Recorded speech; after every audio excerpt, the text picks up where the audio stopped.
রাজধানীতে দলীয় কার্যালয়ে দেশের চলমান পরিস্থিতি নিয়ে অবস্থান তুলে ধরতে সংবাদ সম্মেলনের আয়োজন করে এবি পার্টি।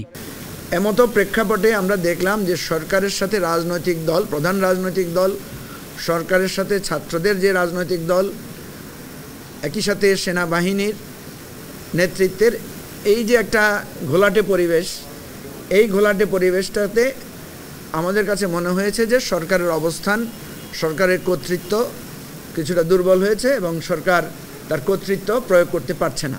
অন্তর্বর্তী সরকার এবং রাজনৈতিক দলগুলোর মধ্যে ফ্যাসিবাদ বিরোধী জাতীয় ঐক্যের কোনো বিকল্প নেই বলেও মনে করেন আমার বাংলাদেশ পার্টির চেয়ারম্যান মুজিবুর রহমান মঞ্জু। এর বাইরে বন্দর, তারপরে আপনার মানবিক করিডোর সহ নানা বিষয় নিয়ে অনেক ধরনের আপনারা জানেন যে মিসট্রাস্ট এখানে তৈরি হয়েছে। আমরা সরকারকে অনুরোধ করেছিলাম, এই সরকার যেহেতু ক্ষমতায় আছে, বাংলাদেশের এই পরিস্থিতিতে যে কোনো বিষয়ে তারা ভূমিকা নিতে পারে, তবে যেই বিষয়গুলো রাষ্ট্রের নিরাপত্তা এবং স্থিতিশীলতার সাথে জড়িত সেগুলো যাতে ওনারা রাজনৈতিক দলগুলোর সাথে পরামর্শ করে পদক্ষেপ নেন। এই পরিস্থিতি যদি আমরা উন্নতি ঘটাতে না পারি, এই জটিলতা থেকে যদি আমরা একটা সমাধান বের করতে না পারি, আগামী দিনে যে পরিস্থিতি হবে সেটা সবাই পরবর্তীতে আফসোস করবেন। অন্যদিকে একই ইস্যুতে কেন্দ্রীয় কার্যালয়ে কথা বলেন বাংলাদেশের বিপ্লবী ওয়ার্কার্স পার্টির সাধারণ সম্পাদক কমরেড সাইফুল হক। আমরা প্রথমত প্রধান উপদেষ্টার পদত্যাগের কথাটা বিবেচনার মধ্যে রাখছি না। আমরা এখনও তার উপরে কিছুটা আস্থা আমরা রাখতে চাই, তবে আস্থাটা নিশ্চয়ই যেটা বললাম এটা শর্তহীন নয়। এটা তো আমি মনে করি নির্বাচনের আগে সরকারের উচিত হচ্ছে সরকারের নিরপেক্ষতাটাকে নিশ্চিত করা, এবং সেদিক থেকে যারা বিতর্কিত উপদেষ্টা আছেন, মানে যাদের ব্যাপারে প্রশ্ন আছে, বিতর্ক আছে, উচিত হবে তাদেরই সরে দাঁড়ানো।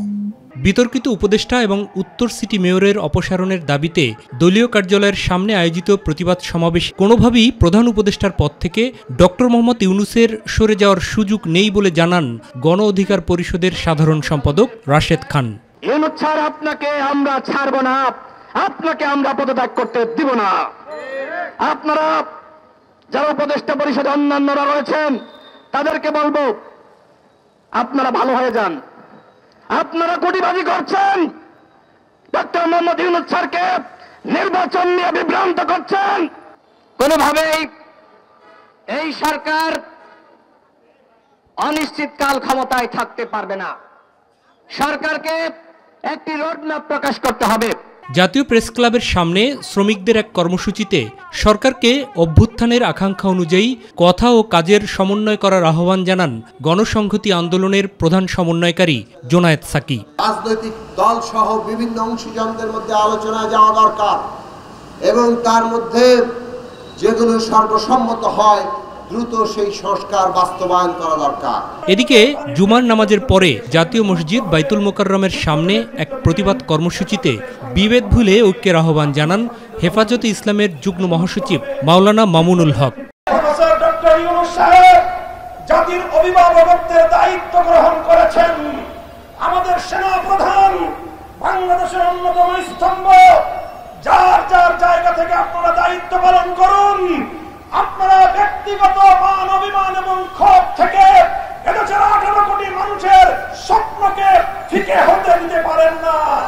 কর্মসূচি থেকে নারী বিষয়ক সংস্কার কমিশনের সুপারিশ বাতিল করে কমিশন পুনর্গঠনের আহ্বানও জানান ওলামাগণ। মাহবুব সৈকত, মাই টিভি, ঢাকা।